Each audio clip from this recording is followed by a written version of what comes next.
ஸ்ரீஜா அழுதுகிட்டே கேக்குறாங்க, அத்தை நான் இந்த வீட்டு மருமகளா வாழ முடியாதா அத்தை? அத்தை முடியாதா? அப்படின்னா நான் சாக போறேன். நான் எதுக்கு வாழணும்? நான் போய் சாகுறேன். நீங்க சந்தோஷமா இருங்க சொல்லிட்டு ஸ்ரீஜா வேகமா போறாங்க.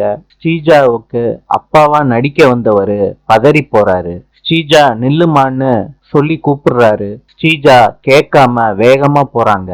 மாப்பிள்ள வீட்டை சேர்ந்தவங்க எல்லாரும் ஸ்ரீஜாவை சமாதானப்படுத்த வேகமா போறாங்க.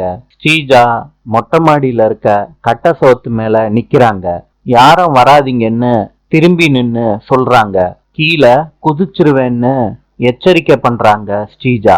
சுபத்ரா கவலையோட ஸ்ரீஜாவை பார்த்து சொல்றாங்க, தயவு செய்து இறங்கி வாமா, நான் சொல்றேன்ல இறங்கி வாமா, தப்பு பண்ணாத ஸ்ரீஜா, நான் உனக்கு நல்ல வாழ்க்கைய அமைச்சு கொடுக்கறேன். என் வீட்டிலே இருமா, என் மக மாதிரி நான் உன்னை நல்லா பாத்துக்கிறேம்மா. ஸ்ரீஜா சொல்றாங்க, அத்தை என் வாழ்க்கையே போச்சு, எனக்கு எப்படி நல்ல வாழ்க்கை அமையும்? இனிமேட்டு யார் என்ன கல்யாணம் பண்ணிப்பாங்க? விஷாலே கட்டிக்கிறேன்னு ஏமாத்திட்டான். சுபத்ரா சொல்றாங்க, ஸ்ரீஜா நான் சொல்றேன் இல்லம்மா, இறங்கி வாமா, அத்தை சொல்றத கேளுமா, என்னைய நம்பு ஸ்ரீஜா.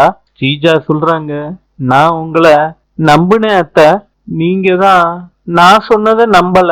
இசை இந்த கல்யாணத்தை நடத்த விட மாட்டான்னு நான் உங்ககிட்ட சொன்னேன், வெளியே துரத்துங்கன்னு சொன்னேன். அத்தை நீங்க துரத்தல இல்ல, இத நீங்க செஞ்சிருந்தீங்கன்னா, நான் சொன்னதை கேட்டிருந்தீங்கன்னா இப்படி எல்லாம் நடந்திருக்காதுல்ல. நாளை சந்திப்போம்.